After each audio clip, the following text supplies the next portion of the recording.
Mga kababayan, ang pambansang awit ng Pilipinas.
Magandang hapon po sa ating lahat, sa mga miyembro ng ating Sangguniang Panlungsod, sa ating mga kawani ng lokal na pamahalaan. Siyempre kasama natin ngayon, welcome back sa ating flag ceremony, sa ating SWAMO, Senro, Clean and Green. Congratulations din sa atin sa lungsod ng Pasig, at maraming salamat sa WWF, World Wildlife Fund, tama ba? Na kinilala ang ating mga efforts pagdating sa environment, pagdating sa climate change mitigation. Ito yung isa sa mga bagay na siguro para sa iba hindi masyadong exciting na pag-usapan, para siguro iniisip ng iba ang dami nating ibang dapat prioridad, pero ang realidad kailangan din natin to pagtuunan ng pansin, dahil sa susunod na 10-20 taon at higit pa, talagang mararamdaman natin ang impact ng climate change sa ating mundo, dito sa ating lungsod. Kung nakita po natin, nagbaha dati, habang nararamdaman natin ang effects ng climate change, maaaring mas lumala pa ito. Nakita natin yung mga weather patterns nagiging erratic, kaya pinaghahandaan natin ito, pero dapat ginagawa din natin, nag-aambag din tayo para mabawasan itong tinatawag nating climate change, mabawasan yung magmula sa solid waste hanggang sa water waste, hanggang sa air pollution. Gagawin natin ang parte natin bilang lokal na pamahalaan. Yung award na natanggap natin, nakita nyo yung napaka-cute na award, ay hindi po ibig sabihin na perpekto na yung ginagawa natin. Alam yan ni na Sir Allen, lahat na kayo, alam niyo yan. Marami pa tayong kailangan i-improve, lalo na pagdating sa implementasyon. Kaya inaasahan ko na ang bawat isa sa inyo na nandirito, at lahat tayo bilang mga Pasigenyo, patuloy nating gagawin ng ating parte, ang gagawin ng lokal na pamahalaan, ng responsibilidad niya para sa climate change mitigation. Muli po, congratulations sa mga nagtatrabaho para dito. Alam ko minsan may mga hindi pagkakaintindihan sa loob ng departamento ninyo. Pero basta magtrabaho lang tayo. At alam nyo naman, ang prioridad natin sa ngayon, naglilinis tayo, inaayos natin para maging mas maganda rin. Isa sa mga dahilan ba't natin to ginagawa ay para mas maging maganda din yung implementasyon natin. Pagdating sa mga pabrika, pagdating sa mga iba't ibang establishmento, pati commercial establishments na malakas ang water waste. Diba, kailangan ma-implement natin na maigi yung batas. Hindi naman tayo nagkulang sa batas eh. Baka nga sobra na tayo sa batas. Ang dami na natin iba't ibang rules and regulations. Pero kailangan magtulungan po tayo para ma-implement natin ito ng mas maayos. Okay po ba?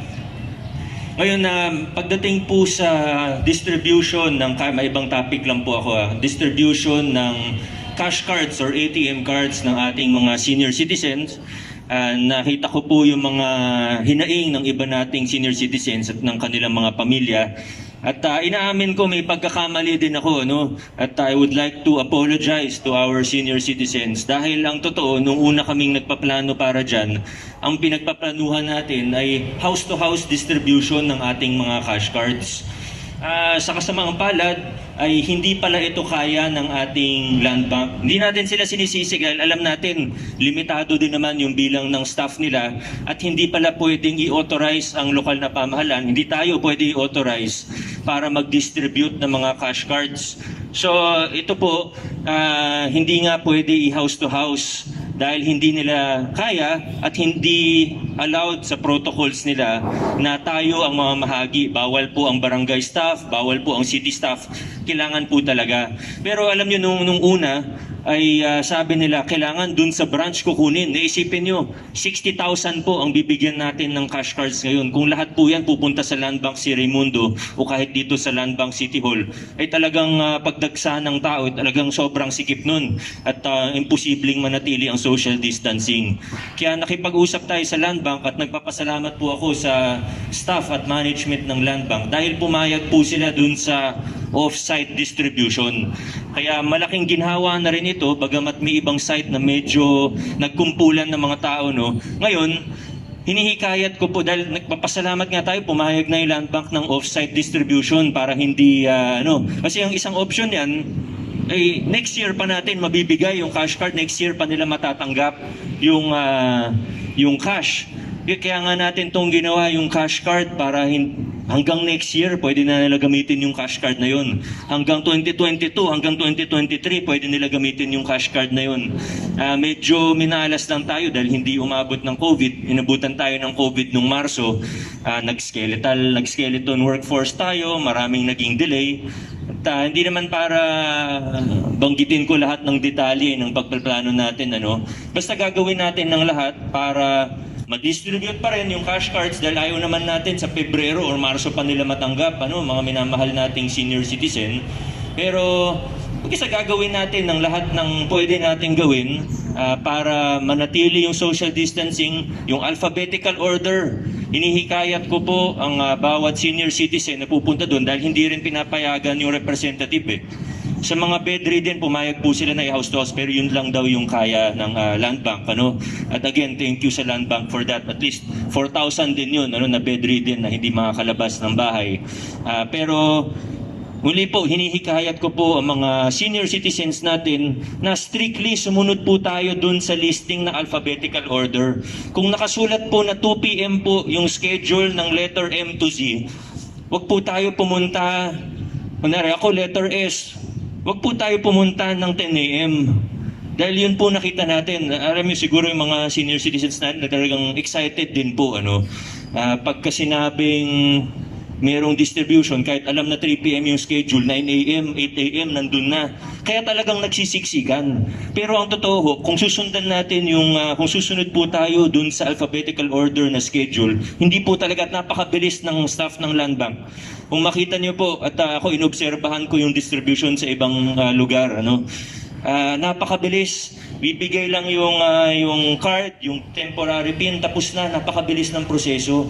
Kaya sumunod po tayo dahil hindi naman porket dumating kayo ng 3 p.m. ay iba na yung ganun din naman po yun. Kaya iniikayat ko po ang lahat na sumunod sa mga guidelines natin sa pagkuha ng cash card na ito. At sigurado po mas magiging maayos ang ating distribution. Dahil gusto po natin, bago magpasko, matanggap na ng mga senior citizens natin yun. Kasi last year, ang ganda, di ba? Last year, natuwa yung mga senior citizen kasi mas mabilis kumpara sa previous years. Hindi na iniipon yung mga senior, binibigay na kagad pagdating nila. Kaya ngayon, inabutan lang talaga tayo ng COVID. Pero basta sumunod po tayo, lalo na dun sa alphabetical order, magiging maayos po ang distribution natin. Kaya maraming salamat po doon. Ayun, good news naman, lalo na para sa mga empleyado natin. Sino po dito ang mga casual natin na salary grade 1 hanggang 2? Meron po ba dito? Yan, magmula January 1, 2021, salary grade 3 na po kayong lahat. More than 4,000 employees na casual. Mula salary grade 1 hanggang salary grade 2. Tapos meron pang 4 na from salary grade 2 hanggang salary grade 3. Ibig sabihin, sa taong 2021, 2,021 pesos din per month ang iaangat ng inyong mga sahod. ginagawa po natin ito dahil naniniwala tayo na ang pondo ng taong bayan, ang pondo ng lokal na pamahalaan ng Pasig, hindi dapat sinisavings lang ng sinisavings sa bangko. Dapat ibigay natin. So kung kaya pa natin ibigay po natin. At ako sa aking palagay, yung 11,000 per month ay napakababa po nun, masyadong mababa. Lalo na kung meron kang 4 na anak, meron kang 14 na anak. Ay hirap po nun, 11,000. Kaya kahit papano, hindi man natin mabigyan ng 20,000 per month lahat, tinitingnan natin ang libro ng lungsod, kung ano yung pwede natin ibibigay po natin. Pagdating naman sa permanent, gusto natin, kung pwede lang, i-permanent ko na kayo lahat. Pero syempre, may mga realidad din tayo. Kailangan dahan-dahan lang yan. Sana umabot ng Disyembre. Pero kung hindi, sigurado po, first quarter of 2021, mga 600 po yan na magpa-permanent ulit sa pagdating sa first quarter. Tapos, di pa nagtatapos dyan. Well, nasa likod ninyo yung pamaskong handog natin para sa empleyado. Bukod pa yan sa bonuses na matatanggap natin dahil maganda rin, minsan nakakatuwa din na may inuuwi tayo sa ating mga pamilya. Ano pa ba? Actually, marami pa. Sa mga sweeper, marami tayong good news, lalo na next year para sa ating mga sweeper. Ayun, may dalawa. Yung mga pati sa mga PHA natin, di natin kasama ngayon pero banggitin ko na lang. Siguro sa susunod na mga linggo, baka masyado nang mahaba, pero marami tayong magandang balita. Dahil ako, sinasabi ko nga, hindi dapat ginagawang savings lang lagi.